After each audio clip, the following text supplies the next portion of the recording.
La confiance, acte 2. J'étais en train de vous proposer de poser des actes et de oser en tout cas faire des erreurs. Pourquoi c'est si important l'erreur? Tout simplement parce que c'est un processus naturel d'apprentissage. On ne peut pas apprendre sans faire d'erreur. Donc effectivement, c'est important de se dire que tout ce qu'on va apprendre va occasionner des erreurs et peut-être une non-réussite immédiate. L'important en tout cas, c'est que vous puissiez vous engager. C'est pour ça que l'objectif doit être suffisamment fort.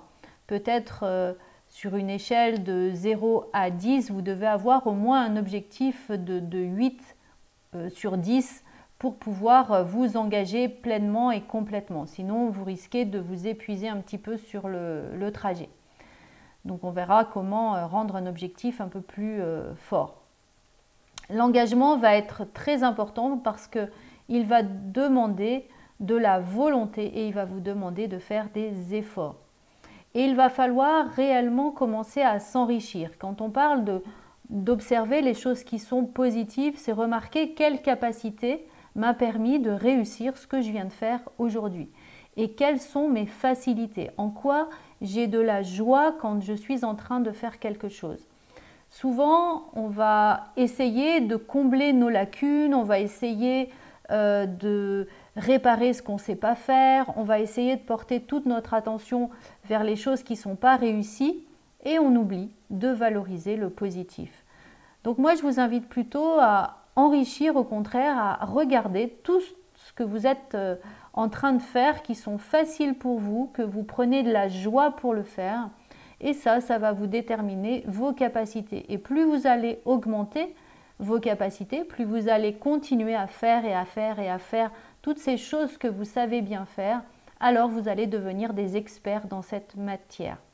Donc la première priorité, c'est d'avoir le désir de votre objectif et le désir de vous engager, la volonté pour pouvoir continuer à réaliser les tâches et ensuite de pouvoir faire les efforts qui vous mèneront jusqu'à la réussite. Comment faire maintenant pour augmenter votre volonté? Alors, plusieurs astuces. Déjà, vous pouvez très bien parler avec ces parties de vous qui sont en train d'essayer de vous saboter, ces parties qui vous disent non mais arrête, tu vois bien, c'est pas possible, ou alors ces parties qui vous disent oh mais regarde ce bon gâteau, c'est pas grave, demain tu feras le régime, etc. Tout ce qui va nous faire compenser, tout ce qui va nous faire rater finalement. Essayez de dialoguer avec elle. Ah oui, te voilà, toi, cette partie qui aime bien les gâteaux. Ah bah oui, comment je pourrais faire pour te faire plaisir s'il n'y avait pas de gâteau? Et vous pouvez comme ça commencer à l'adoucir, à l'écouter, à écouter oui mais bon ce gâteau, tu vas voir, il va te calmer, ça va te faire du bien. Quelles sont les autres possibilités de te faire du bien? Bien sûr, ce dialogue intérieur, il faut que vous le fassiez avec bienveillance, mais avec une certaine fermeté quand même. Et puis certaines pratiques comme la méditation, la sophrologie, la cohérence cardiaque vont vous aider à pouvoir garder cette volonté parce qu'elle va vous aligner avec qui vous êtes. Et il y aura de la cohérence entre qui vous êtes et ce que vous faites et ce que vous dites. Et ça va vous donner de la volonté et vous permettre de réussir. L'idée aussi, c'est peut-être de baisser vos attentes parce que chaque fois que vous aurez des attentes qui sont trop élevées, chaque fois que je vais arriver au premier étage sans avoir à monter les marches, bah effectivement, je vais aller vers un échec. Donc l'idée, c'est vraiment de pouvoir fonctionner marche par marche pour pouvoir aller vers la réussite.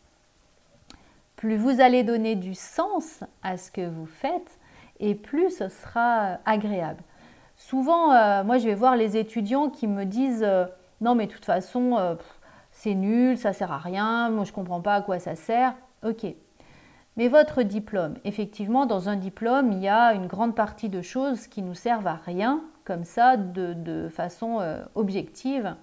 Pour autant, apprendre par cœur, qui pourrait paraître ne servir à rien, va vous permettre de développer certaines facultés dans votre cerveau qui vous permettra, une fois que toutes ces zones seront bien connectées, de pouvoir devenir plus performant vers d'autres choses. Donc quelquefois, le sens, il peut être caché.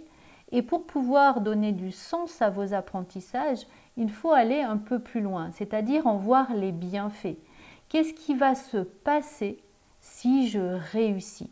Si j'ai mon diplôme, si je réussis à perdre 10 kilos, qu'est-ce qui va se passer pour moi? Je vais pouvoir remettre ma petite jupe qui va bien, je vais peut-être pouvoir refaire du sport plus facilement, faire des jolies balades sans être essoufflée. Trouvez tous ces bienfaits que vous allez avoir. Peut-être je vais pouvoir postuler pour ce travail qui me plaît vraiment, pouvoir nourrir ma famille, pouvoir faire des cadeaux à mes enfants.